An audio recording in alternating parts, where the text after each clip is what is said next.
Côte d'Ivoire, Nigeria, Ghana, Égypte, deux matchs choc pour une émission choc. Mesdames, Messieurs, bonjour, bienvenue à toutes et à tous sur les antennes de l'Intelligent TV pour ce nouveau numéro de votre émission, le brunch de la CAN, pour se projeter sur les matchs qui vont se jouer cet après-midi, notamment ce match décisif entre la Côte d'Ivoire et le Nigeria. On ne manquera pas aussi de revenir sur les matchs qui se sont déroulés hier. Voici le programme qui a été dressé pour vous. Installez-vous confortablement. Le match va commencer. A tout de suite pour le Garba avec lequel on commence cette émission de ce jour.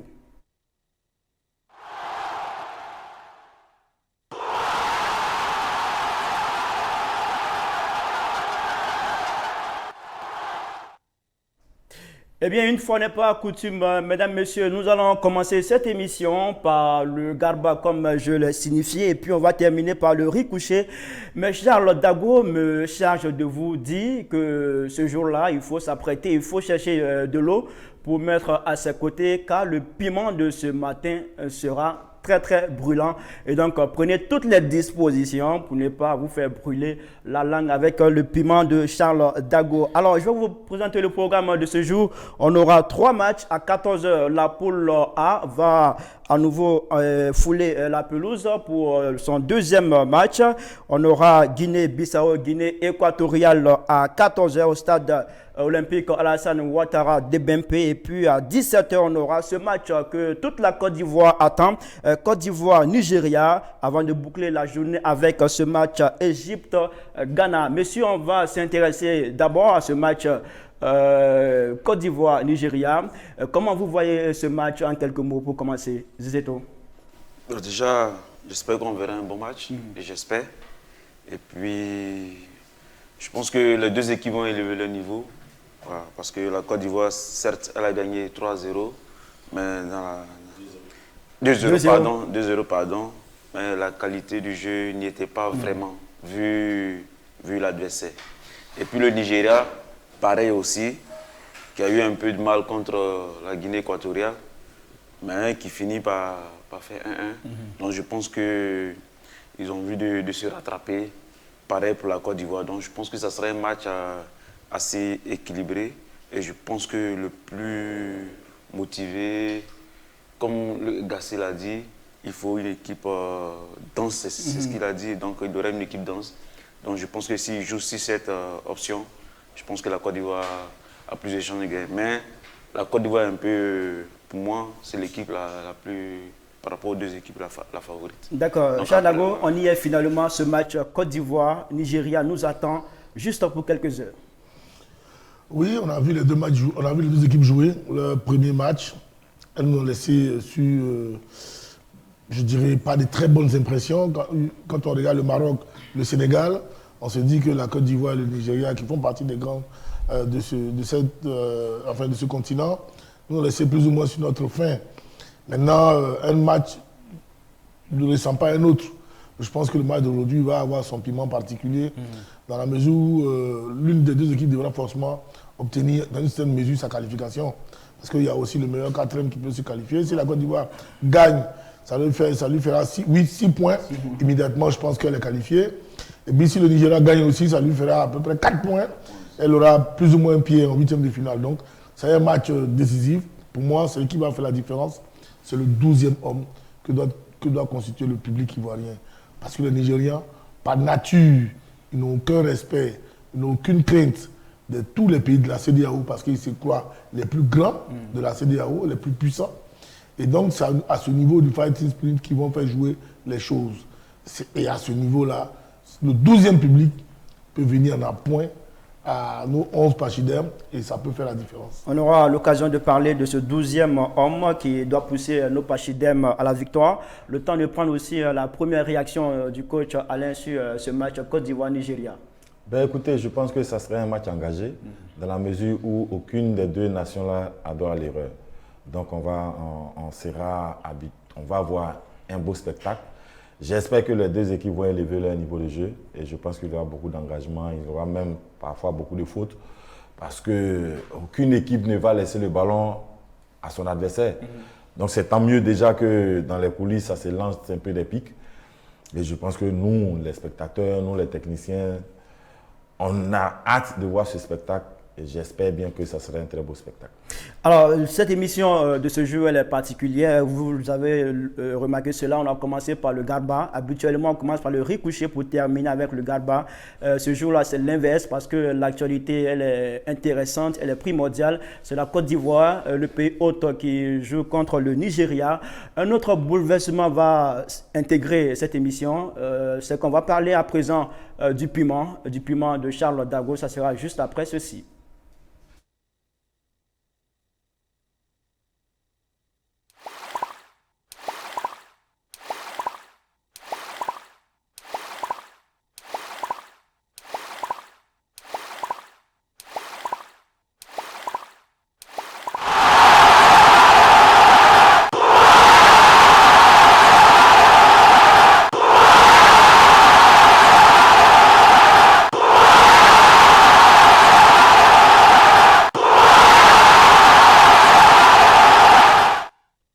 Le piment s'annonce un peu plus tôt dans cette émission. Charles Dago, on s'adresse à vous à présent pour être accroché à votre piment.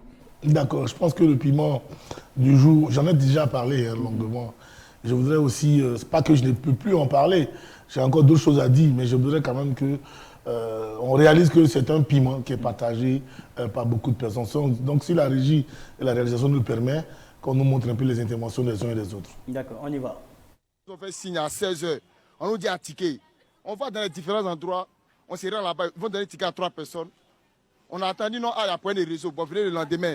Depuis 4 heures, on est là, il n'y a pas de ticket. C'est comment? Ou bien, c'est femme de nuit qui a payé ticket là-haut. Charles Dago, on est à vous. Ben, écoutez, c'est vrai que ça nous fait marrer, c'est vrai.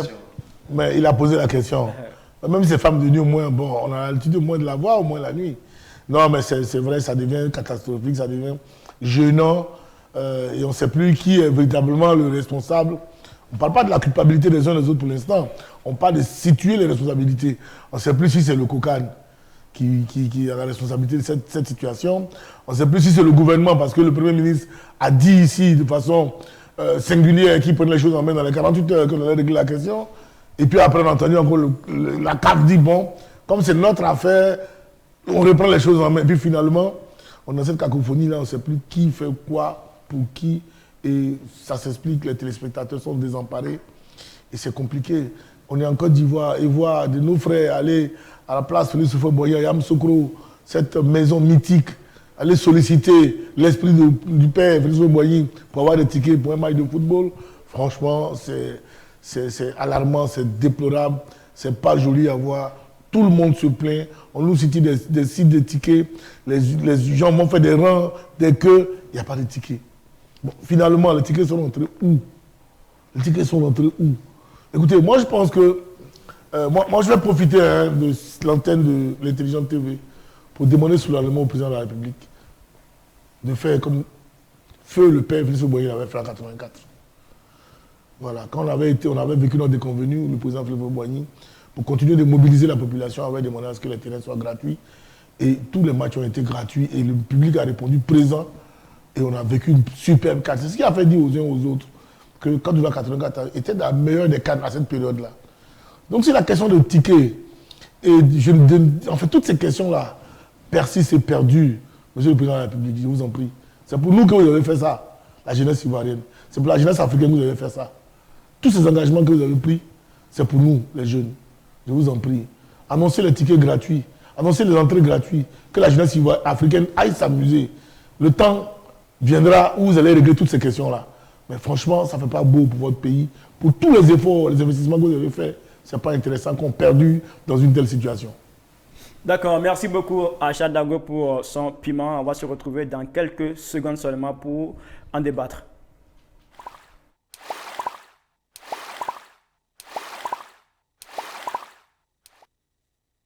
Nous sommes de retour sur les antennes de l'Intelligente TV pour ce numéro du brunch de la CAN. Messieurs, on a écouté Charles Dago qui s'est intéressé à nouveau à cette question de billetterie.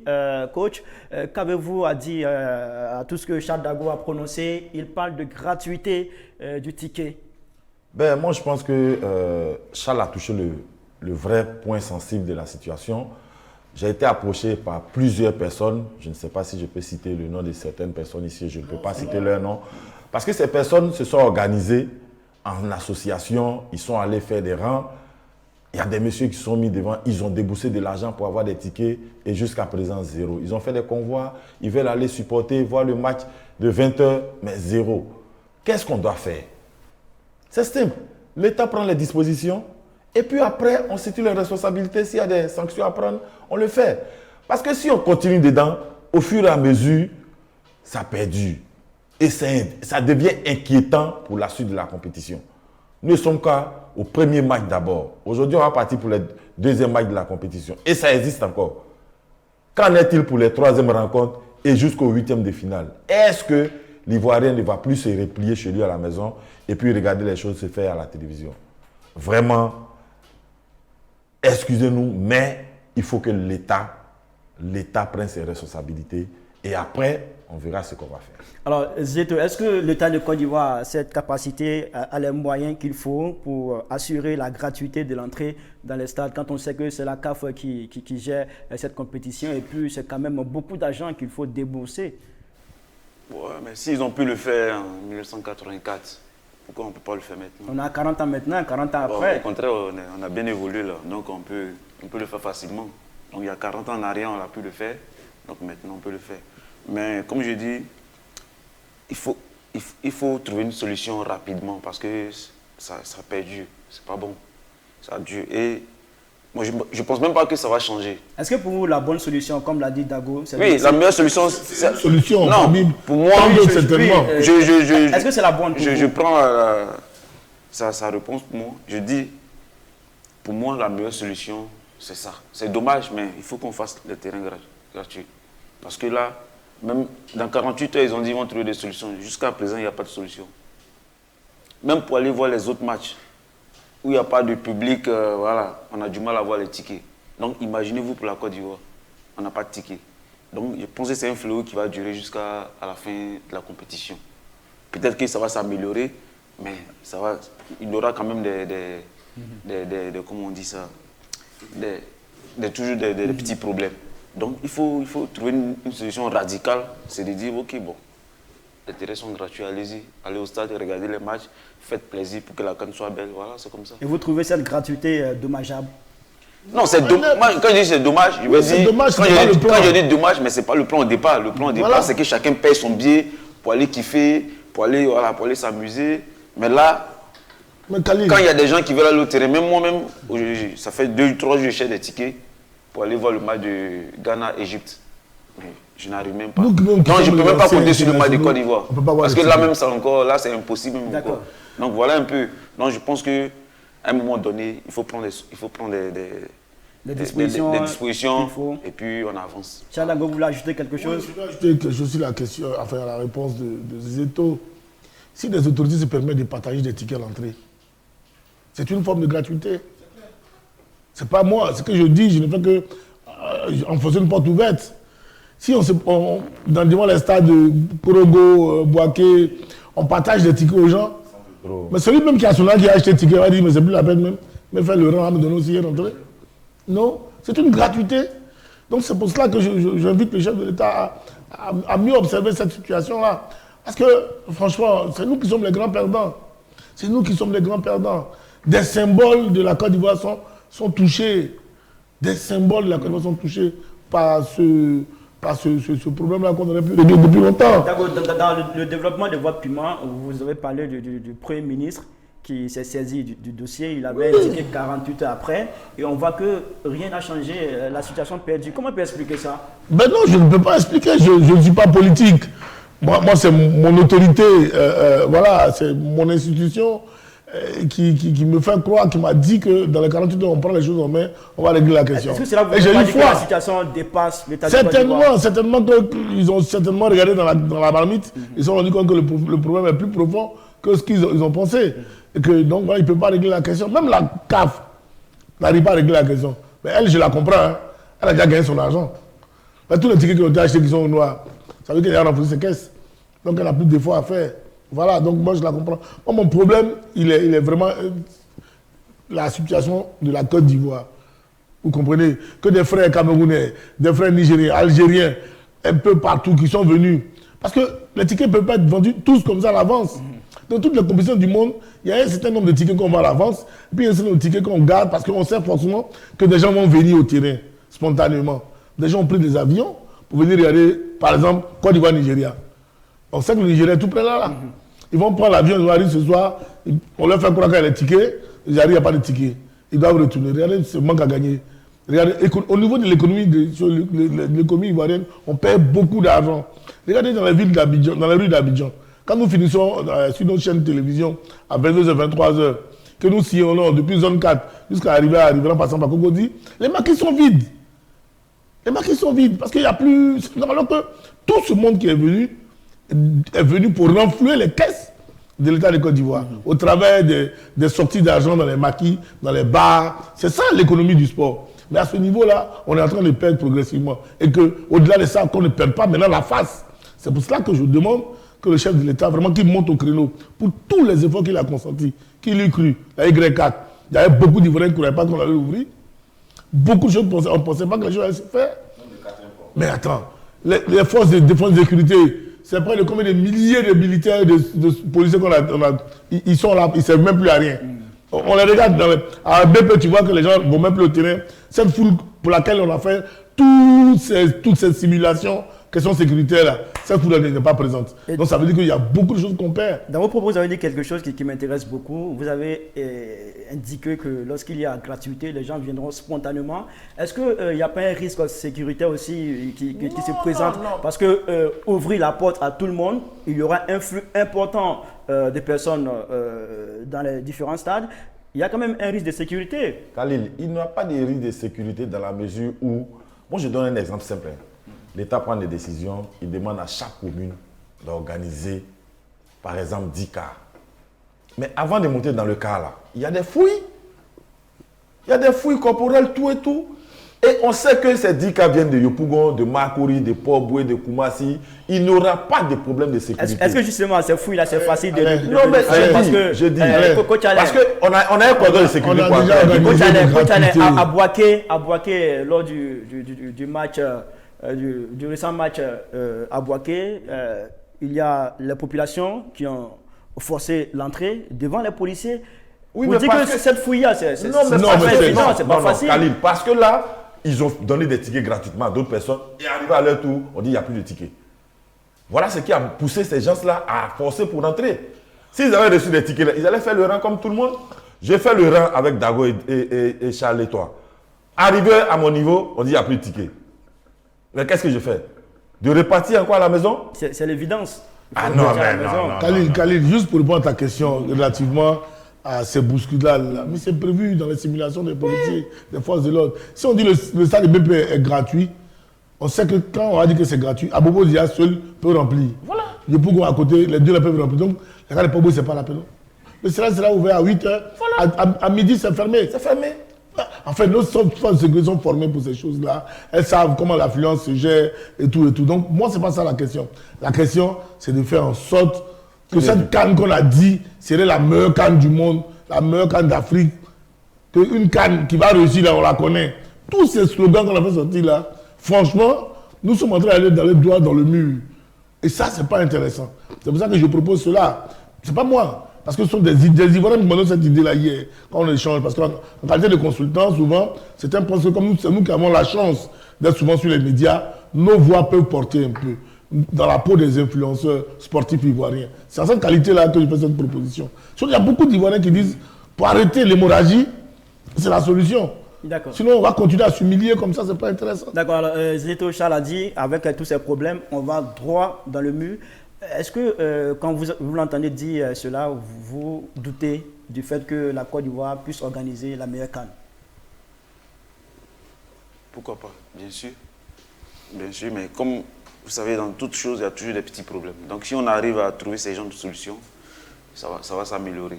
Donc moi je pense que, comme j'ai dit auparavant, il faut trouver une solution assez rapide et puis prendre une décision assez radicale. Parce que il faut qu'on avance. D'accord. Parce que la CAN a bien débuté. Il ne faudrait pas que ces genres de problèmes-là perdent jusqu'à la fin de la compétition. D'accord, mais si on va revenir à ce match décisif que tous les Ivoiriens attendent et même les Nigérians, parce que ça concerne aussi ce pays qui a besoin d'une victoire pour se relancer dans cette compétition. On va parler donc de ce match, on va s'interroger sur le collectif des éléphants de Côte d'Ivoire. On va se demander est-ce que ce collectif est disposé, peut gagner cette équipe du Nigeria, mais ça sera juste après ces propos que je vous propose. Permettez-moi cette répétition d'écouter.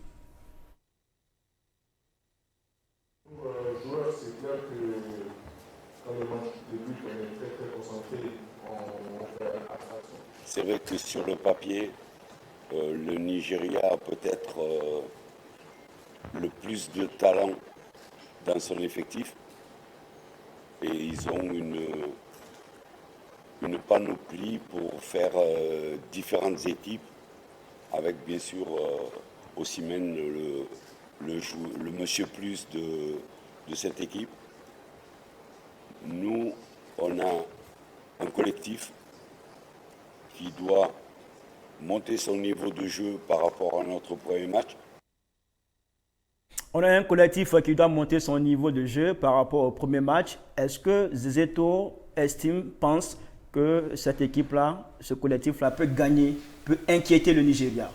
Déjà oui. Mais vous avez entendu le coach qui vient de le dire, il faut monter le niveau de jeu. Et c'est ce qu'on avait dit. Il faut qu'il monte le niveau de jeu parce que le Nigeria, ce n'est pas Guinée-Bissau. Donc ça sera une autre paire de manches. Donc il faut vraiment monter le niveau. Et puis, comme moi je le dis, le Nigeria, ils ont un souci derrière. Parce que en défense, c'est pas du tout bon. Mais offensivement, ils sont très armés. Et c'est là qu'il faut faire très attention. Et nous, on a un groupe, on doit jouer vraiment en groupe. Et puis monter surtout notre niveau de jeu. Mettre du rythme dans le jeu. Il faut faire des transitions assez rapidement. Il faut leur mettre la pression. Parce que si on les laisse jouer, on sera très mal après. Donc, voilà. Alors, coach Zeto, dans ses propos, il estime que le Nigeria n'a pas une bonne défense. Vous, en tant que coach des éléphants de Côte d'Ivoire, que feriez-vous ce soir pour profiter de cette faiblesse-là? Écoutez, pour profiter de cette faiblesse-là, il va falloir mettre des gens rapides, efficaces devant. C'est tout. Parce que quand tu joues en face d'une défense qui est lourde, qui a des difficultés pour sortir le ballon, il faut mettre des gens rapides et des gens intelligents. Pas seulement la rapidité, il faut beaucoup d'intelligence de jeu. Parce que savoir à quel moment attaquer, à quel moment attendre l'adversaire, et dès qu'on attaque, il faut automatiquement faire la différence. C'est ça qui est le plus important.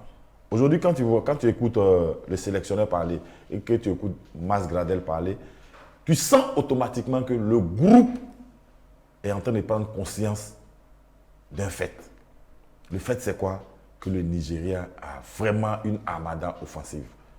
Donc nous, comme on a un groupe bien solide, il faut qu'on profite de cette solidité-là et de faire très attention à toutes les actions que le Nigeria va mener.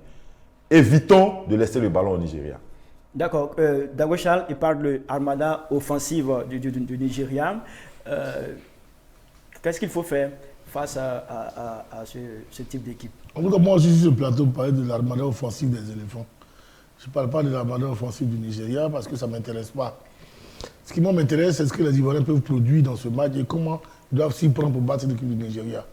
Parce que je suis désolé, mon cher Khalil, mais je suis, à ma qualité d'ancien international ivoirien, je ne vois pas bien pourquoi il doit parler des autres, n'est-ce pas?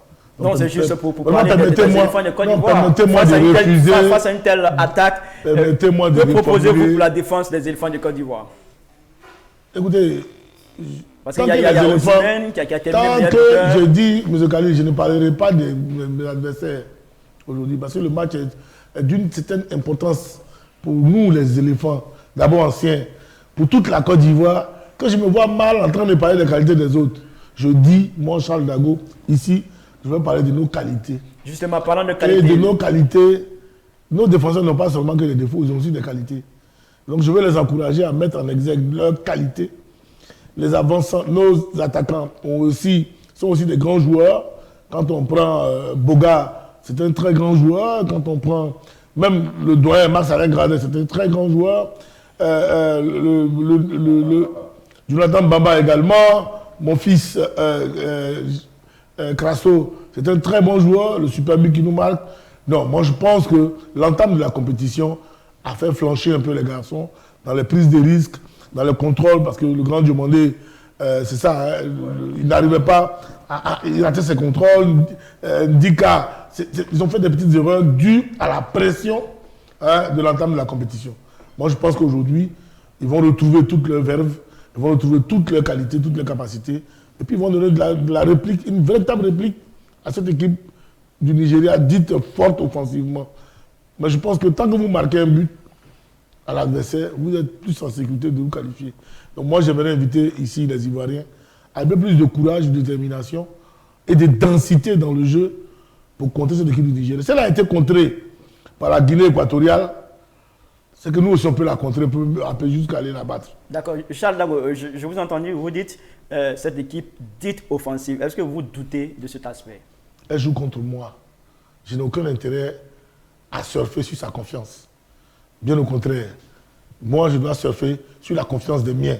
C'est pour ça que je dis une équipe dite offensive. Parce que contre moi, elle doit être muette. Voilà. Donc, ce qu'ils marquent 100 buts face aux autres, ça c'est leur problème. Mais face à nous, même un but, on va marquer. Alors, coach, Charles semble ne pas s'intéresser, ne pas être impressionné par cette attaque. Est-ce qu'il voit juste, est-ce qu'il a totalement raison de penser ainsi? Non, mais Charles se met dans la peau d'aujourd'hui d'un éléphant parce que lui, en tant qu'ancien international, il ne se voit pas en train de parler de l'adversaire. Nous, en tant que technicien, on doit faire attention à ce que l'adversaire va produire aujourd'hui. C'est ce qui est le plus important. Et vous qui parlez de armada offensive, est-ce qu'au niveau de la défense, il faut opérer des changements? On a vu lors du match Côte d'Ivoire-Guinée-Bissau, Ousmane Diomandé qui ne s'est pas bien en sorti, il a dû être remplacé à la deuxième mi-temps. Pareil pour Wilfried Senghor. Est-ce qu'il faut opérer des changements au niveau de la défense? Écoutez, tout va dépendre du sélectionneur. C'est lui qui connaît son groupe, c'est lui qui vit avec les jeunes, c'est lui qui sait, qui a retrouvé la confiance, qui a compris ce qu'il leur demande. Et puis, ensemble, avec son staff, il va décider de la meilleure équipe qui doit débuter ce match. Parce que dans ce match, il ne faut pas rater l'entrée de jeu. Parce que ça sera un match vraiment, vraiment intense. Comme le sélectionneur l'a dit, il faut prendre la mesure des choses dès le départ. Il faut être capable de pouvoir contrer cette armada offensive-là. Il faut être capable de dominer cette équipe au niveau de l'enjeu. Et puis, il faut être capable de bien finir nos actions. Alors, Zeto, vous qui avez évolué en tant qu'attaquant, dans un tel match, est-ce que quand on est sur le terrain, on a besoin qu'un changement soit opéré au niveau de la défense? Si vous étiez attaquant au sein des éléphants de Côte d'Ivoire, vous aurez voulu que Aurier commence ce match? Non, si ça tenait qu'à moi, je vais reconduire Senghor. Même s'il n'a pas été très bon à la première mi-temps, mais physiquement, il était pas mal. Peut-être qu'il avait un bobo. Mais je sens que ce match, c'est un match qui n'est pas pareil que celui de Guinée-Bissau, qui va monter en puissance. Et je l'ai vu plusieurs matchs comme ça où il était vraiment bien. Je pense que Aurier a un peu diminué. Pour moi, c'est un risque de le faire jouer contre le Nigeria. Après, comme le coach l'a dit, c'est le sélectionneur qui va décider. Et dans l'axe, je mettrais Willy Boli, quand même, qui a beaucoup plus d'expérience. Parce que quand il est rentré, on a senti quand même que c'était pas le top, mais c'était mieux. Le petit Diomandé, je pense qu'il va apprendre. Mais pour ce match-là, je mettrais Willy Boli dans l'axe avec Ndika. Et puis, comme j'ai dit, Senghor va continuer. Puis bon, on va continuer à la même équipe. Hein. D'accord. D'abord, pour vous, ça serait un risque aussi de faire commencer Aurier? Bon, je n'ai pas assisté aux derniers entraînements parce que ce sont les derniers entraînements qui situent un peu tout le monde. Mais j'ai lui dit qu'Aurier était dans le groupe et que Adengra également était dans le groupe. Donc, j'espère seulement. Là, je suis d'accord avec Alain. Moi, je n'ai pas l'habitude de critiquer souvent les compositions d'équipe de l'entraîneur. Mais c'est la qualité de jeu proposée par cette composition d'équipe-là que nous, on peut critiquer. Donc, si l'entraîneur sent que Aurier est revenu beaucoup plus dans la fraîcheur physique que Senghor, peu importe. Mais des deux, je suis convaincu qu'ils se soutiennent mutuellement dans le sens de gagner la CAN. Donc, peu importe celui qui va jouer, c'est des joueurs de qualité. Je le dis, au risque de me répéter, Senghor, comme tout joueur, peut passer à côté d'un match parce que c'est la pression. Ce n'est pas tout le monde qui arrive à jouer devant le président Hassan Ouattara, devant 40 000 places. Parce que c'est facile à dire, mais ce n'est pas évident pour tout le monde. On peut juste passer à côté d'un match, mais ça ne fait pas de toi un joueur qui n'est plus bon. Voilà, donc il peut revenir. Le coach peut lui faire confiance à nouveau. Et puis bon, il va rentrer dans le moule. Comme Aurier, qui lui a habitué à, je ne sais plus à quelle canne lui joue, peut-être la 3e ou la 4e canne. Lui, il est déjà habitué à cette pression-là. Mais peu importe celui qu'on classe pour moi, pourvu que les uns et les autres jouent comme il se doit et mettent vraiment la pression sur l'adversaire pour qu'on obtienne la victoire afin de se qualifier très vite. Parce qu'après, il ne faut pas qu'on fasse des calculs. Non, celui-là paie, celui-là. Parce que nous, les Ivoiriens, on aime un peu trop ça. Celui-là gagne ici, il va gagner. Parce que, quelque part, je veux pas il y a des équipes qu'on ne doit pas rencontrer dès maintenant. Donc, il faut vraiment gagner tout de suite, avoir 9 points. Pour être premier, pour être sûr de rencontrer le meilleur 3e de l'autre côté. Là, tu es convaincu que tu évites certains cadeaux du continent africain. D'accord. Coach, on va commenter ces propos de Victor Osimhen, qui est l'attaquant du Nigeria. Voici ses propos. Contre la Côte d'Ivoire, il n'y a pas de calcul à faire. On doit gagner. Dans ma vie, je n'ai jamais eu peur des défis. Est-ce qu'en entendant ces propos-là, on doit mettre en place un système anti-Osimhen? Non, je pense que c'est ce qu'il faut éviter. C'est ce qu'il faut éviter en tant que technicien, je le déconseille. Parce que si tu mets un système anti-Osimhen et les autres, qu'est-ce qu'ils font derrière? Tu ne vas pas te concentrer sur un seul joueur. Pourtant, il n'est pas le seul joueur dangereux dans l'équipe. Il y a Simon qui est là, ils sont pleins. Il y a Chukwueze, je ne peux pas les citer. Il est quand même un joueur oui, très mais ce important. n'est pas un système C'est le meilleur buteur de cette équipe. Au contraire, c'est de mettre un bloc solide qui pourra, comme je l'ai dit toujours, contenir cette armada offensive-là, faire durer le suspense pendant un certain moment. Et puis derrière, que ton attaque profite des occasions, puis plante un but. Et puis, nous maintenant, on gère cet avantage-là. Le plus important, c'est de prendre l'avantage sur le Nigeria. Être les premiers à marquer. Nous, si on est les premiers à marquer, on a cette capacité-là, on a cette possibilité de pouvoir gérer le score. Parce qu'il ne faut pas oublier que l'Ivoirien revient difficilement au score quand c'est la première équipe qui encaisse. On n'a pas ce mental d'acier, ce mental. Le Nigeria peut encaisser 1 but, 2 buts. Ils vont se faire un mental d'acier et puis ils vont revenir comme l'Égypte, comme chose. Mais nous, ce mental-là, je pense qu'on n'a pas ça. Donc évitons de rentrer dans les calculs comme Dago l'a dit. Faisons en sorte de sortir rapidement premier de cette poule-là pour prendre le meilleur 3e quelque part. À vous entendre parler, Osimhen n'est pas un danger pour la Côte d'Ivoire. Il peut pas être. Il est un danger, mais il faut qu'on sache le canaliser pour éviter d'être en danger. Et Zéto, il faut un plan contre Osimhen? Non, pas un plan. Il faut juste se concentrer sur son jeu à soi-même. Et puis aussi compter, regarder aussi les qualités de l'équipe adverse, parce que c'est important. Il faut connaître l'équipe adverse aussi. Et je pense que c'est comme ça on peut. Mais sinon, il n'y a pas d'anti-plan Osimhen parce qu'il n'est pas le seul attaquant. Il y en a plusieurs. Donc voilà, il faut qu'on joue en bloc. Il faut qu'on joue très haut pressé. Puis il faut mettre du rythme. Et puis je pense que on aurait un bon match et puis on verra. Alors, toujours sur cette conférence de presse de Jean-Luc Gasset, parlant de Sébastien Haller, le coach a estimé que sa blessure est en bonne voie et qu'il verra avec le staff s'il peut participer. Dawecha, est-ce qu'il est utile de faire jouer Sébastien Haller? C'est toujours utile de faire jouer Sébastien Haller. Malgré la blessure, malgré son état de forme. Justement, j'allais en venir. Maintenant, dans cette équipe-là, au niveau de l'encadrement technique, on a des médecins, et non les moindres, qui sont à même de savoir que ce garçon, voilà, et puis c'est rétabli. Bon, nous sommes OK pour qu'il vienne au terrain, ce n'est pas au sélectionneur, voilà, de faire cela. Si le sélectionneur a le OK des médecins, il va certainement l'utiliser. Voilà, mais moi, je pense que Ali a tellement souffert, vous comprenez, les 2 dernières années, et que déjà pour lui, c'est bon d'être dans le groupe. Moralement, pour moi, c'est déjà bon qu'il soit dans le groupe. Et qu'on fasse jouer Castro, Christian Kwame et autres. Même Bamba Jonathan, Bamba peut jouer comme avant-centre. Tous ces enfants ont du talent. Mais peut-être vers les 8e de finale ou 4 de finale, on pourra songer maintenant à l'heure. Mais pas maintenant, parce que tout le monde en parle. On dirait qu'on a l'impression que le coach veut absolument faire plaisir aux gens. Non, moi je ne crois pas. C'est un risque pour lui. Non, c'est un risque même pour le garçon lui-même. C'est un risque pour le garçon lui-même. Et puis pour l'équipe. Parce que dès l'instant où il sera affaibli, ce sera un joueur de moins. Et un joueur en moins en Coupe d'Afrique. Ah, vous avez vu comment les Mozambicains en courent. Vous avez vu comment les autres courent. Alors, les Mauritaniens, vous avez vu comment ils courent. Les Burkinabés ont dû être solides. Vous voyez, donc, dès l'instant où vous avez un joueur qui manque à l'appel au niveau de la condition physique, c'est déjà un gros handicap. Vous comprenez? C'est un gros handicap, pardon, pour l'équipe. Donc, pour moi, quand on ne se presse pas pour aller, qu'on laisse, peut-être jusqu'au quart de finale, au moins demi-finale, on pourra, et dans l'immédiat, faire confiance vraiment à Crasso, Christian Kwame, à ceux qui sont là. Même Nicolas Pepe, il peut être devant là-bas. Il y a des schémas de jeu aujourd'hui, on joue sans véritable avant-centre. Et puis, ils peuvent se compléter en milieu de terrain, dominer l'adversaire en milieu de terrain. Et puis, si on fait des jeux, un corner ou quoi que ce soit, on va marquer un but. D'accord, Donc, alors vraiment... vous savez, quand la Côte d'Ivoire joue, on imagine tout de suite une forte mobilisation. Ça a été le cas pour le premier match.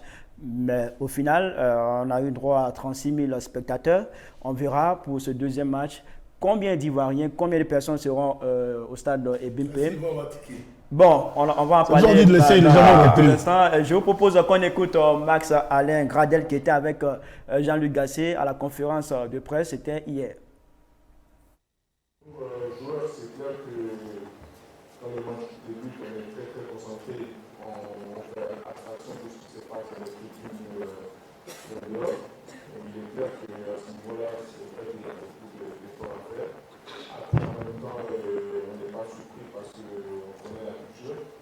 Mais je pense qu'il faut être patient avec le championnat. Je pense qu'il faut être patient et j'espère que voilà, ils vont. Plus on avance dans la compétition, ils vont s'améliorer et tout simplement il faut leur faire comprendre que ce qu'ils font pour s'encourager dans les tribunes paye vraiment. Et je pense que c'est très très important que le sache. Et comme je dis, il faut passer avec eux, ils ne sont pas habitués à ça. Et c'est quelque chose de différent. Et à nous de rester concentrés parce que je pense que de toute façon, nous sommes des acteurs et si on fait ce qu'il faut sur le terrain, on va avec nous. Donc voilà ce que j'avais dit sur Allez, toutes nos excuses pour la qualité du son de cet élément magnéto. C'était Max Alain Gradel qui se prononçait sur la mobilisation. Il espère une forte mobilisation, mais avec tous les problèmes qui sont évoqués, Charles Dago a parlé des problèmes de tickets. Coach, est-ce qu'on peut espérer une forte mobilisation ce soir? Mais il y a un fait qui est là. Je pense que tous les Ivoiriens sont mobilisés à aller soutenir les éléphants. Permettez que tous ces Ivoiriens qui vont se déplacer à arriver jusqu'à Ebimpe, on a un cordon de sécurité très bien organisé. Faites ce terrain-là, pour ce match-là, exceptionnellement, que ce match-là soit gratuit pour tous ceux qui seront là-bas. Il y aura la mobilisation et le terrain sera rempli. Et puis après, on va régler le problème. Sinon, les gens vont partir aujourd'hui encore. Arriver là-bas, ils sont motivés, il n'y a pas de ticket. Les joueurs vont sortir, les gradins seront vides, ils ne vont rien produire, on va commencer à les insulter de gauche à droite. Ils ont dit qu'ils ont besoin du 12e homme. Permettons que ce 12e homme-là soit dans les gradins. Ouvrons les gradins très tôt, ouvrons les stades très tôt, faisons gratuit et on verra la suite. Alors Zéto, si ce soir on est confronté à une faible mobilisation, qu'est-ce qui pourra arriver pour la suite? Bon, ça sera toujours un avantage pour le Nigeria, ça c'est un. Donc ça veut dire deux équipes jouent à l'étranger. Il faut éviter ça. Et il y a le coach Claude Leroy qui l'a si bien dit, il faut le 12e homme. Et un footballeur, quand il va dans un stade, quand le stade n'est pas plein, c'est pas qu'il ne joue pas, mais c'est pas la même ambiance, c'est pas la même mentalité qu'il a. Donc je prends toujours l'exemple de l'Angleterre. Quand tu auras un match en Angleterre, moi je suis allé voir des matchs en Angleterre, mais l'équipe est menée 5-0. Mais si tu viens de rentrer dans le stade, tu as l'impression que c'est l'autre équipe qui est menée. Tellement l'équipe en face encourage cette équipe jusqu'à la fin. Donc vous voyez, même dans le championnat, quand l'équipe est menée 1-0, puis il reste 2 secondes, ça finit toujours par 1-1 parce que les adversaires, les 12e hommes sont toujours derrière son équipe. Et on a besoin de ce 12e homme-là pour la Côte d'Ivoire. Parce que ça va galvaniser, ça va motiver ces jeunes-là pour faire un bon résultat. Mais si le stade n'est pas plein, je pense que le Nigeria va jouer peut-être à domicile aussi. Donc il faut éviter ça. D'accord, c'est vrai, vous évoquez ces problèmes de tickets, mais après le premier match contre la Guinée-Bissau, certains Ivoiriens ont exprimé leur mécontentement vis-à-vis du jeu produit par les éléphants. Est-ce que ce jeu-là aussi, cela ne pourrait pas aussi impacter la mobilisation au-delà même de cette affaire de tickets? Non, le jeu ne peut en aucun cas impacter négativement la mobilisation dans la mesure où c'est une question patriotique. Voilà, c'est notre pays, on n'a pas deux pays, notre pays joue. Que tu grognes, ça ne te plaise pas, ton cœur y est toujours. Ça, là, c'est des choses qu'on a trop expérimentées. Donc, non, ça n'a rien à voir. Et puis, ils savent que c'est une coupe qu'on va jouer. Ce n'est pas le championnat d'Afrique. C'est une coupe qu'on va jouer. Le plus important, ce n'est pas de bien jouer. C'est de gagner jusqu'à la finale. Voilà. C'est là, 92, là. On n'a pas été la meilleure équipe. Hein.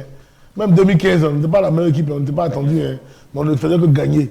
À la fin, toute la voie, le boulevard jusqu'à Dessin. Bon, Félix Faure-Boigny maintenant.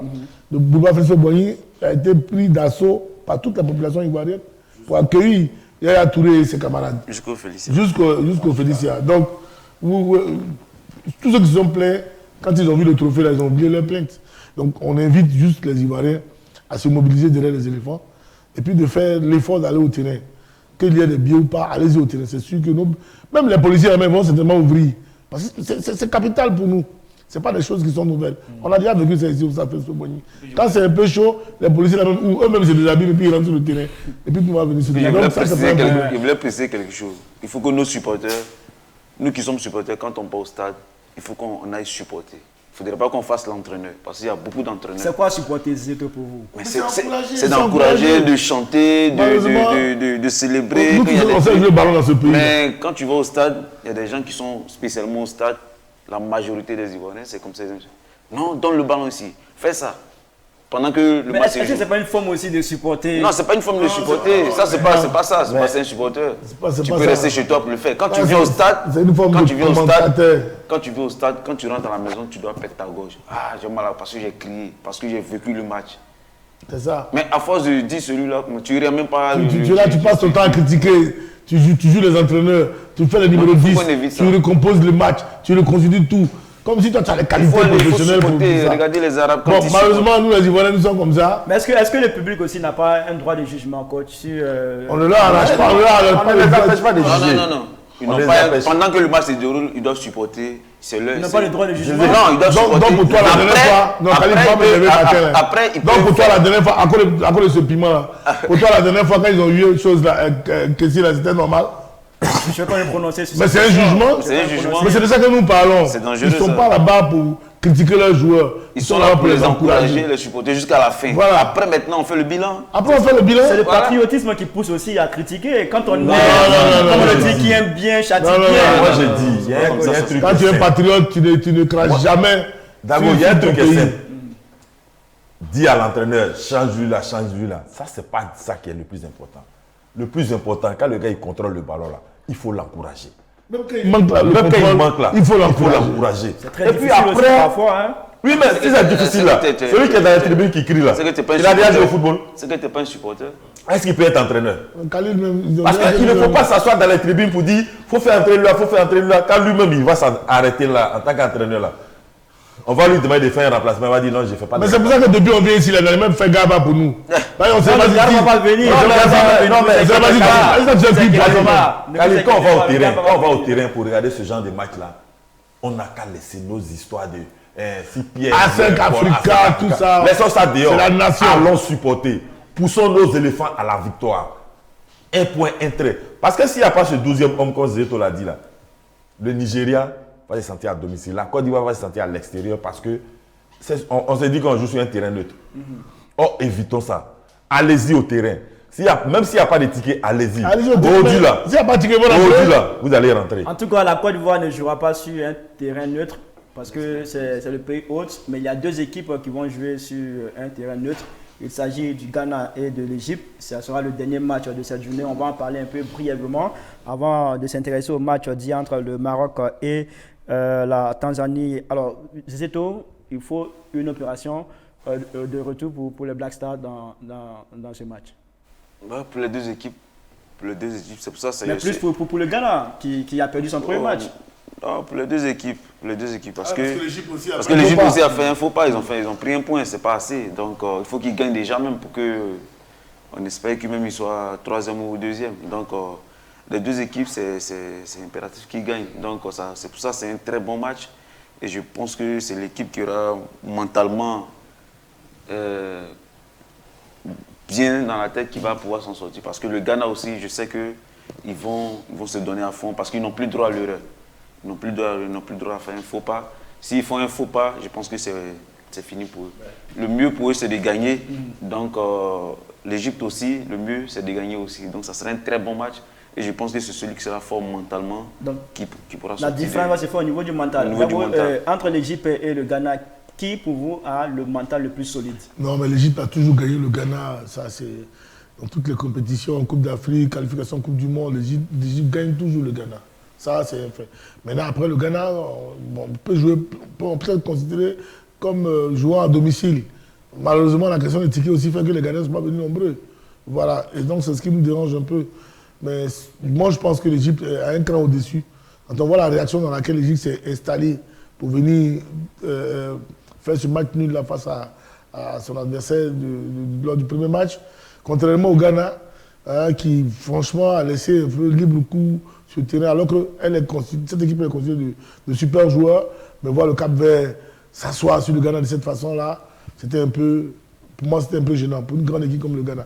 Maintenant, ça reste un match peut-être ouvert. Ils peuvent même faire un match nul et puis rien encore perdu. Parce que le dernier match, j'ai dit, il y a toujours une possibilité de la troisième place. Que le Ghana perde aujourd'hui face à l'Égypte, que le Ghana gagne son dernier match, ça leur fait plus 3 points. Donc avec 3 points, on a la possibilité d'être toujours troisième. Mais troisième, parce qu'on prend 4 sur 6. Donc toutes les chances sont là. Mais pourvu que l'Égypte et le Ghana nous servent du beau football.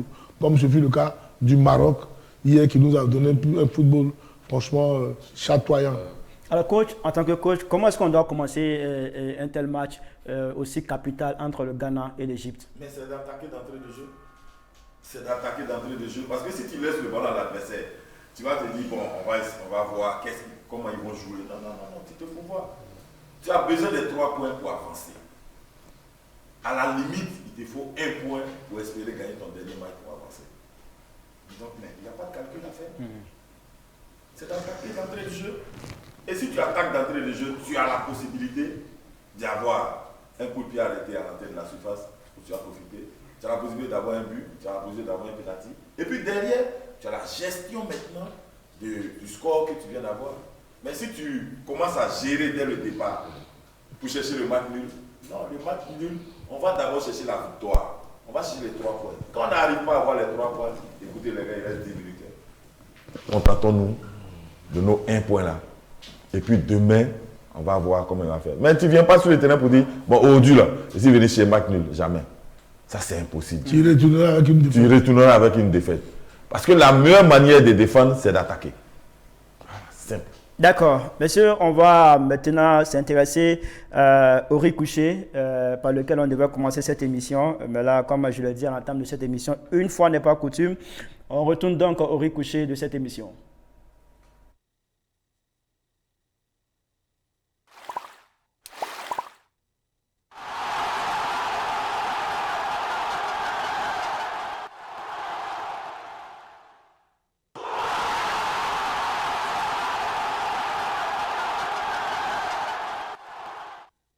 Dans le ricochet, on revient sur ce match Maroc-Tanzanie, score final 3-0. Voilà, les Marocains se sont imposés 3-0. Zeto, rapidement, a fait un tour de table puisque nous sommes pris par le temps. Zeto, impression déjà? Très belle équipe du Maroc. Bon, on l'avait déjà prédit. Dernier demi-finaliste de la Coupe du Monde. Donc je pense que elle a montré sa force de frappe déjà dès le départ, 3-0, et puis les buts sont magnifiques. Donc je pense que elle montre que c'est... Le coach marocain avait dit que le Maroc n'était pas favori dans cette compétition. Oui, mais voilà. Oui, voilà. Donc, ça a été une stratégie pour...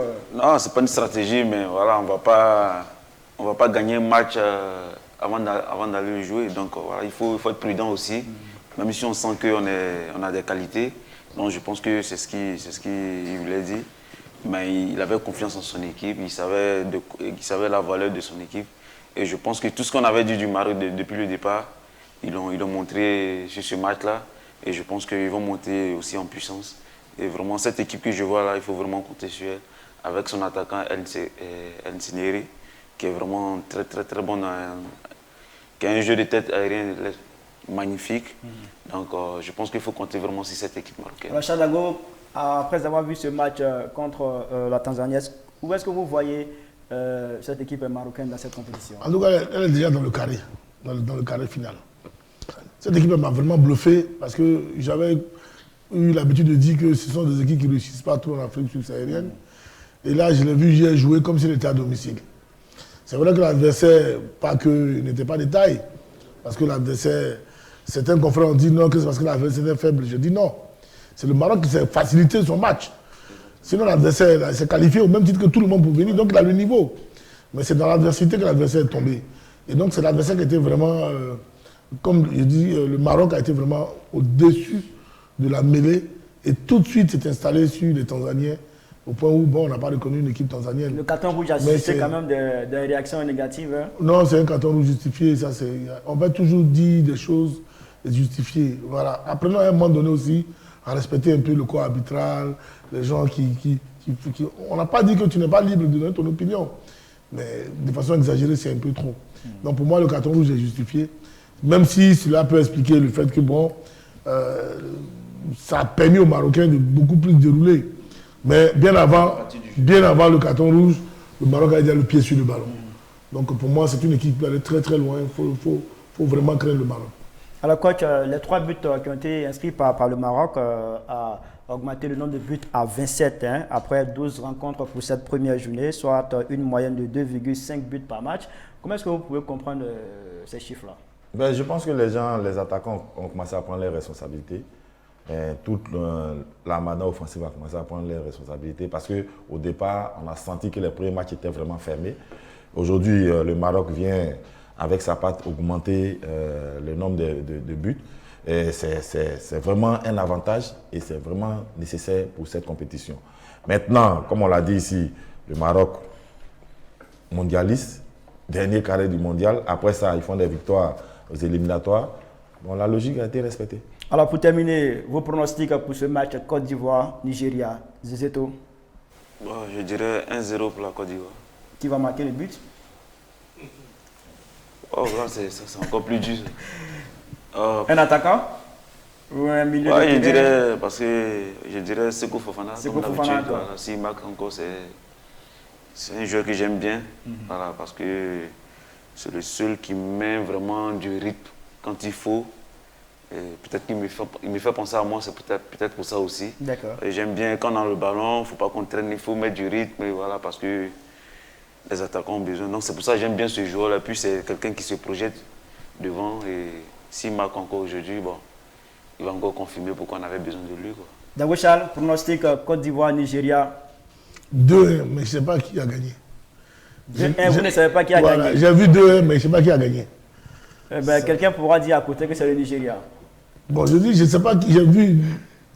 Dans mon rêve, j'ai vu 2-1, mais je ne sais plus qui a jubilé. Donc attendons de voir. D'accord. Alain? Non, moi je pense que très gros match des éléphants, très gros match de nos milieux de terrain. Et je pense qu'aujourd'hui, les Ivoiriens ont tant critiqué Franck Kessié. Aujourd'hui, la panthère des Élysées va montrer le meilleur. Victoire pour la Côte d'Ivoire, c'est le plus important.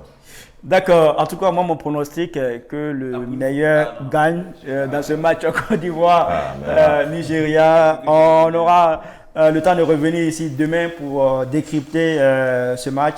On souhaite bonne chance à toutes ces équipes qui participent à cette compétition. Même si on a enfilé le maillot des éléphants de Côte d'Ivoire, bon, on soutient toutes les équipes dans cette compétition. C'est la CAN de l'hospitalité et cela voudrait dire qu'il faut soutenir toutes les équipes et l'Intelligent TV soutient toutes les équipes qui participent à cette compétition. Merci à la régie de nous avoir aidé à réaliser cette émission. On n'oublie pas Ange Quadio, chef d'édition, qui est gaillardement arrêté quelque part en train d'observer ce qui se passe ici. Merci beaucoup.